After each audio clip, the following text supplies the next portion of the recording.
Russia and Ukraine. I had a productive talk last week with President Zelensky, and we continue to engage in nonstop. How to deter Russia is at the essence of the Biden-Schultz meeting that will take place next week, because averting war and preserving the European political order is crucial for everything else that Germany wants to achieve in the world, and frankly, also for the Biden administration.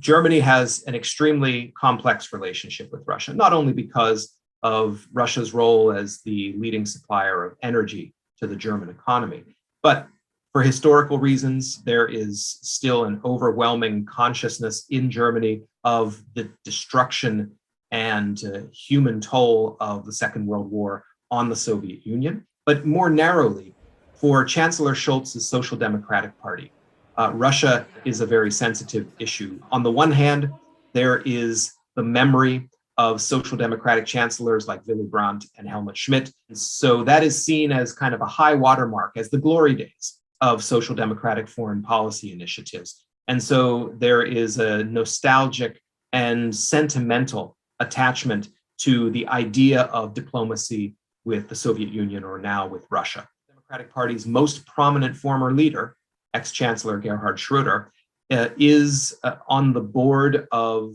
two Russian energy companies. And there was a news item just today that he's going to be nominated to the board of Gazprom. So the brunt of the blowback costs from economic sanctions, whether it's financial sanctions on banks, whether it is energy sanctions, whether it is suspending Nord Stream 2 forever, will be borne by the Europeans, and by some Europeans, not by all Europeans. That also has political implications at a time when you have a gas price spike, when you have a gas supply problem, and yes, the Russians have something to do with that. And finally, you have inflation. In this kind of situation, where so much depends on messaging, and where the Russians and also the Chinese are eagerly going to pick on every sign of divergence and division in the alliance, I think you can expect the White House and the Chancellery in Berlin to be working overtime to make sure that there is no daylight between their positions going into the meeting.